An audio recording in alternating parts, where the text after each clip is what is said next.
A Igreja Católica, no Concílio de Latrão de 1139, através do Papa Inocêncio II, instituiu a figura do inquisidor para investigar desvios da fé e aplicar as penas necessárias. Contudo, somente em 1184, com o Papa Lúcio III, é que surgiu o Tribunal da Inquisição para investigar e julgar os católicos que atentassem contra a fé. As pessoas denunciadas podiam confessar seus crimes, receber perdão ou alguma penitência para reparar os erros. No entanto, quando os condenados insistiam nos erros, após a primeira condenação, eles poderiam sofrer as penas capitais.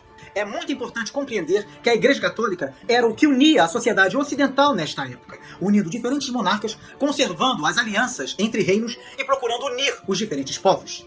Então, qualquer heresia que ameaçasse tudo isso devia ser extirpada, pois o que estava em jogo era a sobrevivência da própria civilização ocidental. E como muitos padres e bispos começaram a aceitar as doutrinas heréticas, a Inquisição foi usada para impedir os avanços das novas seitas.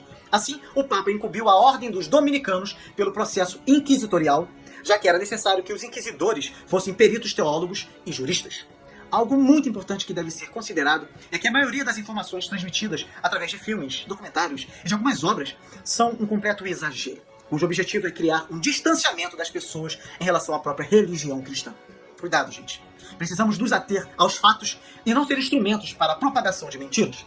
Muitas atrocidades aconteceram na Inquisição, e isso é fato, não podemos negar. Porém, há relatos que não têm nenhuma comprovação histórica e que muitos dos ditos instrumentos de tortura usados na Inquisição foram criados para prejudicar a imagem da Igreja, já tão abalada. Apesar dos exageros, a história comprova que, de todos os lados, ergueram-se fogueiras, cidades foram tomadas de assalto, seus habitantes passados a fio de espada.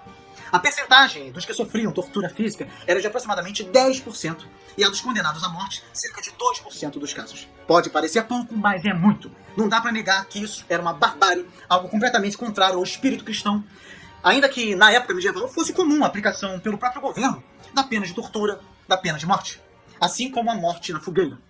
Não é porque a pena de morte era empregada em todos os sistemas judiciários da Europa que a Igreja também deveria empregá-la, ainda que somente como último recurso ou em pouquíssimos casos. É claro que, em comparação com a crueldade e as mutilações que eram normais nos tribunais seculares, a Inquisição se mostrou menos violenta, mas a crueldade terrível, em muitos casos, acabaram manchando a Igreja cristã para sempre, pois a Inquisição foi funesta à humanidade, à religião e à pátria.